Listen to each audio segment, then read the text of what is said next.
Hello, कैसे हो दोस्तों आप सभी ने बचपन में एक कहानी तो सुनी ही होगी, वो खरगोश और कछुए वाली, जिसमें खरगोश सो जाता है और कछुआ आगे निकल जाता है। तो दोस्तों ये जो कहानी है ये एक्सपर्ट राइटर्स को उतनी ज्यादा इफेक्टिव नहीं लग रही थी, क्योंकि उनके हिसाब से इसका जो एंड होता है वो उतना खास नहीं था और उन्होंने इस चीज को इम्प्रूव करने के लिए इस कहानी को एक्सटेंड कर दिया है ताकि इस कहानी का एक बेहतरीन एंड कर सकें। तो इस वीडियो में मैं आपको इस कहानी का वो हिस्सा बताने जा रहा हूँ जिसको आगे बढ़ा दिया गया है। मतलब कि आप लोगों ने खरगोश और कछुए की रेस के बारे में सुना है, जिसमें खरगोश सो गया और कछुआ जीत जाता है। अब इसके आगे क्या हुआ वो मैं आपको बताने जा रहा हूँ। तो चलिए बिना समय गवाए कहानी शुरू करते हैं।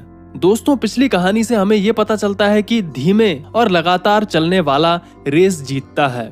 ठीक है, अब आगे बढ़ते हैं। रेस हारने के बाद खरगोश निराश हो जाता है और वो अपनी हार का कारण सोच रहा होता है। तो उसे समझ आता है कि वो ओवर कॉन्फिडेंट होने के कारण ये रेस हार गया।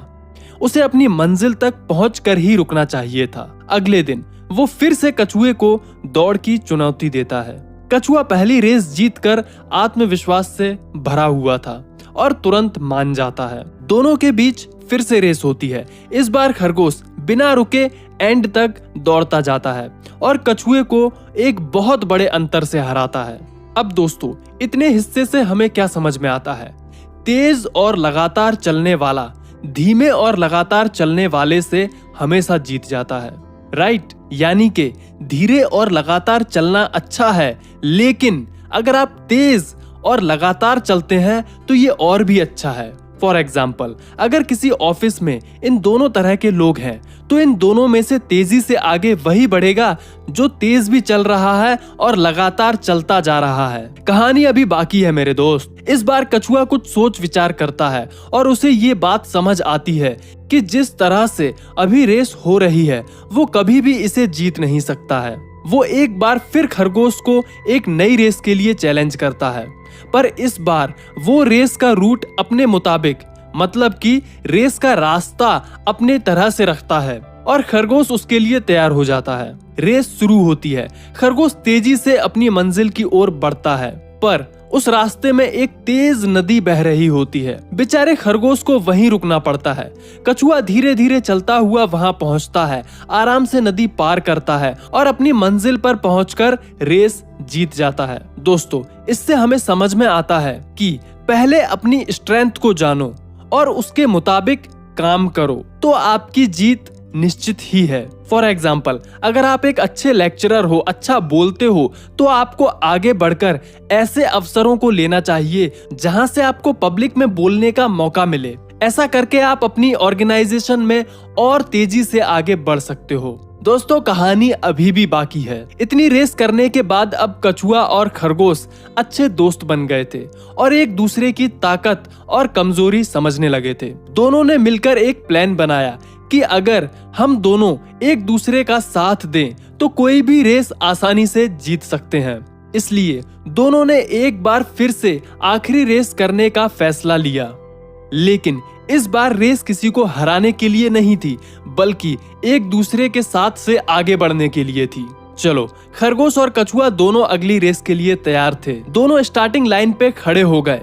गेट सेट गो, और तुरंत ही खरगोश ने कछुए को अपने ऊपर उठा लिया और तेजी से दौड़ने लगा। दोनों जल्द ही नदी के किनारे पहुंच गए। अब कछुए की बारी थी।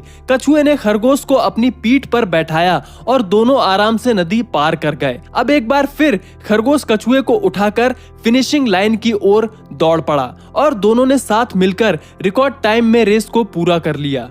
दोनों बहुत ही खुश और संतुष्ट थे। आज से पहले कोई भी रेस जीतकर उन्हें इतनी खुशी नहीं मिली थी। अब दोस्तों इस पूरी कहानी का रिजल्ट क्या निकला वो देखिए। टीम वर्क हमेशा अकेले व्यक्ति से अच्छा होता है। आप खुद चाहे कितने भी बड़े परफॉर्मर हो, खिलाड़ी हो, लेकिन अकेले दम पर हर मैच नहीं जिता सकते।